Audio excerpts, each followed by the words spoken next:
Welcome to Everything CPA and Private Equity, where we unpack the evolving relationship between accounting firms, private equity, and other strategics. I'm David Wolfscale, a partner at Whitman Transition Advisors. And I'm Phil Whitman, CEO of Whitman Transition Advisors. And we've chatted with more than 150 private equity groups. We've actually closed over 40 transactions with those private equity groups. And we're bringing you firsthand insights from the front lines. And whether you're exploring your first deal, putting your toe in the water, refining your strategy, we're here to guide you with real stories, expert advice, actionable takeaways. Let's dive in.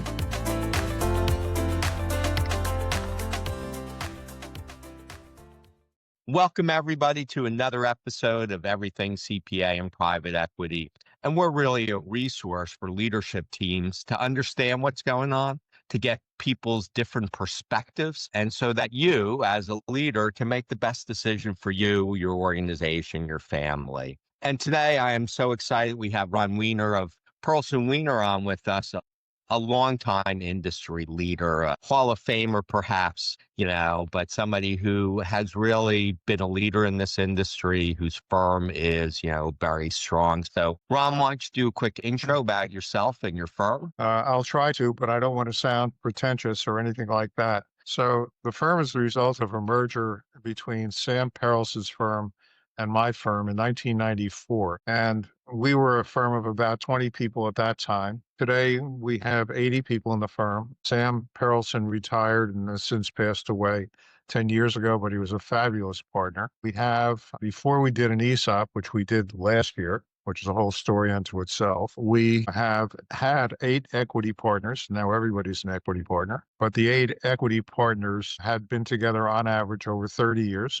Wow. And we had another roughly a dozen non-equity partners who have been together with us on average about 20 years. And we have very low turnover of staff personnel and also of clients. And if you think about client relationships can be valued at a present value based on the longevity of the relationship. So in our case, where our longevity is quite high, if you assume a client loss rate of maybe 2 to 3%, that would imply a 50-year present value calculation, which isn't bad at all. So just to jump on, we have evolved. There's a big difference between an 80-person firm and a 20-person firm, and the organizational structure has had to evolve as well. And we're very strong believers in evolution, not in trying to impose things overnight. But we've just added a highly professional individual for scheduling. We added 2 years ago a highly professional individual for firm administration and internal firm relationships. We've chosen to have no marketing department because our clients come about as a result of our clients recommending us to others and also to their professional advisors recommending us to others. We have 3 core values in hiring. The first is that people have to be smart. The second is that they have to have a strong work ethic. And the third is that they have to be nice. And without those 3 elements, frankly, we're not interested. And the benefit of that is that nice breeds niceness. And that's part of our core values, where we say it, people first. You build the culture that you're looking for. And I think it makes every day better when you have that. Could not agree more. And with that, we have a costing system in which we have a standard rate structure with a common multiplier. And to arrive at that, we set our rates at 0.0024 of base compensation. So a $100,000 employee would have a rate of $240 an hour, subject to some minor adjustments. And the end result of all of that is that we have a typical realization rate of about 92%. Which is considered pretty high for the profession. Pretty darn high, I think, for the profession. And the difference in that percentage from some other percentage is all profit. So we are consistently one of the most profitable firms in the country. So things are pretty good on that side. Now, looking forward, the issue is really about choices. And I think the way you optimize your choices is by being ever better. I think, greatness brings more choices than goodness and okayness. And that sounds to me that you've had lots of choices, and that's a reflection on the type of people you have and the business you built. It's totally based on the quality of the people that we work with. And notice the word we, it's not I, it's we, which is very, very important. And the future is a matter of choices. We're constantly being contacted by private equity firms. I'm We're sure every constantly day. being contacted by other growing firms, and we are always interested in hearing what the opportunities might be. But as a generalization, we're in no particular hurry. Well, that's a wonderful place to be. So you did create an ESOP last year, you said. So, Yes. why don't you share? And we think, there's a limited number of choices, right? You can close the door or pass away at your desk. You can go to a larger firm. You can do the PE route, or you can do the ESOP route. Now, when I hear you talking so much about your staff, that's part of why ESOP might have been attractive to you. That's certainly, but if you're not a we person, ESOP will never be a solution for you, I believe. So why don't you share some of the reasons why the ESOP was an attractiveness for you? Well, imagine, if you will, two ends of a scale. And on one end of the scale are the people in your firm, which is really who you are. And it's important to be able to attract and retain the very best talent that you can. I think that an ESOP enhances that. The other end of the scale is the sellers. In our case, and you're required to sell not less than 30%. Right. We sold 30%. And in selling 30% are very substantial economic benefits available to the selling parties. First of all, it would be capital gain as opposed to ordinary income. Given the capital gain rate is, let's say, for sake of discussion, we'll just deal, let's say a Florida resident is 20% versus ordinary income of 40%. That would mean, instead of having $60 for every dollar sold, 60% for every dollar sold, we'd have 80%.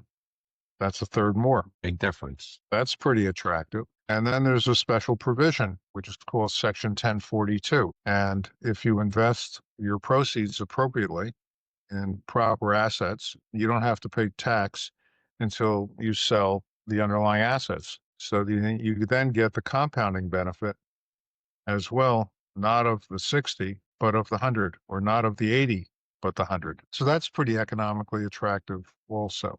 Having said that, they're very complex to put in place. They're very expensive to put in place. And in our opinion, it's well worth it. And why don't you share a little bit? So, you said everybody's an owner now. So why don't you talk a little bit about the staff and their reaction to be owners and anything you've seen? And then let's talk about some of the non-equity partners that you had as well. Well, I think that it takes a couple of years before the full impact is appreciated. I think in the beginning, it's as impressive as saying a 401k. But the realization is that over time, as their equity interests increase, and in our case, they vest at the rate of 20% per year after the first year, the amount of money that would be associated with it would be somewhere in the mid six figures. So it's real money. Yep. And what's the impact on some of the non-equity partners, do you think, or what kind of feedback have you heard from them? Generally speaking, let's break this apart. The equity partners sold 30% of their equity. So their gain is in the proceeds and the ability to be able to attract and retain ever better personnel. Yep. On the personnel side, it takes a while for it to be absorbed and the effect of it. I think it's going to take a couple of years to be fully appreciated. Having said that, it'll take a couple of years to be fully appreciated. And given what our history is in terms of retention, I think it only increases our ability to be able to attract and retain the type of talent that we look for. So it's in the early phases. Nothing works on a revolution. No. So it's an evolution. Well, and you don't grow your business from 1994 without a vision. So I'm sure you can see the future perhaps better than some of your team can, and that's part of a leader's role. Right? Well, there's a certain been there, done that. I had a firm where I became managing partner in 1973, and between 73 with 6 people to 76 with 12 people to 86 with 150 people. I've had the experience of doing this before, and there's a lot of things that I don't do now that I did before. because I've learned a lot in between. Well, I look at somebody like a Bill Belichick. His first coaching role was not as good as his second coaching role. He learned a lot of lessons. And I think the only way you learn lessons, or one of the ways, is by doing and making mistakes, unfortunately. Well, there's a wonderful quote from Yogi Berra, which was, if you see a fork in the road, take it. And the difference between a successful entrepreneur and a less successful one is that the more successful one, if they've made a mistake, they correct it faster. And they learned. And you learn from it. So you've been in this industry for a while, right? It seems like from the outside world, lots of consolidation, things are changing faster than perhaps, or perhaps it's just perception, but things are changing faster. So if you put your crystal ball, what do you see for this industry over the next 3 to 5 to 10 years? I think we're in a high state of flux. And to a very substantial degree, I think we've taken the fork in the road and it's been the wrong fork. And so what do you mean by the wrong fork? Well, one fork is volume for volume's sake. Okay. Second is to try to maximize the cross-selling of services. The third is the commoditization of the way services are provided. I think each one of those detract from the quality of the relationship between us and our client. And so do you see those trends changing, or you think those are going to continue being there? I think that they will continue, and I also think that they will change, bearing the consequences of continuance. Okay. And then, for firms that want to remain independent, right? Because it seems like we have a dichotomy in some ways, firms that are interested in what's going on, perhaps pursuing an ESOP, although more of them pursuing PE investments and things of that nature, versus firms that are staunchly remaining independent. So any thoughts on how to, thrive and remain independent? Well, I think that it's all a question of how you are experienced and perceived in the marketplace of talent, which is the most critical, and the marketplace of prospective clients. And how you enhance that is always a challenge, particularly given that it doesn't lend itself to advertising in any meaningful way for the type of clients that most of us, I think, would want. On the other hand, that begs the question of what kind of clients do you want? Some choose to specialize. We believe in a much more holistic approach, but everybody is different and every client is different. So it's a matter of shaping yourself to the market. When you say you work more in the holistic approach, why don't you share a couple of insights into that? Well, we prefer to have let's put it this way. First of all, of our equity partners, almost all of them started out on the audit side. Okay. And they evolved into being tax people, which means that they had a better understanding of the finances of our clients than if they had not. And then there are those who become specialists in areas of taxation. But I'll give you an example in Extreme, which is not a taxation issue, but we had a valuation department in the firm. The valuation department basically wanted to cross-sell valuation services to all of our existing clients. Seems logical. Well, it's very logical, but when you try to sell something to a client, it gets based on relationship and price. So it's very difficult unless you're selling to clients who trust you. But if you don't deliver on the trust factor, you destroy the total relationship. Absolutely. And by the same token, if you don't deliver on a equitable cost basis, you also run the risk. So we came to the conclusion that we didn't think that we should sell services to our clients. Okay. We're happy to provide services to our clients. And by the way, we can always get valuations done outside far more cheaply than we could inside because our standards are different. So we eliminated the department. That's an example. So really looking at those volume for volume instead of value and the cross-selling, really, you've said we're going to remain very narrow and focused and exceptional. Is that a fair statement? Well, I don't think we're narrow. Okay. I think that we're quite broad so that we have a broad understanding of the issues that affect our clients and their values. Well, I think firms that put their values first and know what they are usually attract people who are similar to those values. I think that's right. And if you have no values, you attract people with no values. Right. And when you tell me the values are on the X drive and it's in this folder and you have no idea what they are, you have no values, no consistent values. It doesn't make them bad. It just makes them, that's their market segment. Yep. Great. So as we wrap up, Ron, anything that you would like to add or share that we haven't covered? Well, we're always looking for talent. And we're always interested in people, and we're always interested in thoughts and ideas. I'm going to give you one of my favorite quotes. Right. which is the difference between a smart person and a wise person. A smart person can solve problems for themselves that a wise person would not have gotten into in the first place. So life is all about the pursuit of wisdom. It's Love that. unending. Right.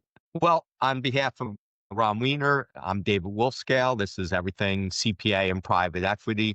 We're here to give you ideas. We're here to give you thoughts. We're here to give you stories of people who have been there, done that, and had an impact on your firm. So Ron, big thank you for spending some time this morning with us. To our audience, thank you. Subscribe, like, if you have any questions. Feel free to reach out. Lots of exciting things, lots of different ways to accomplish your goals. So thank you very much, everybody. And again, Ron, big thank you for your time. Very nice to be with you.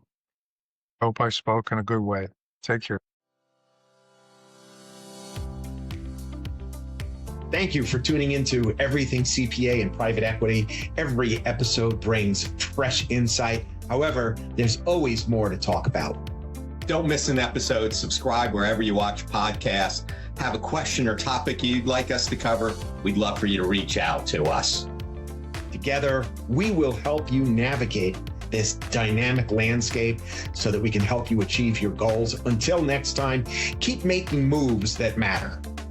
Thanks for listening, and we'll see you on the next episode.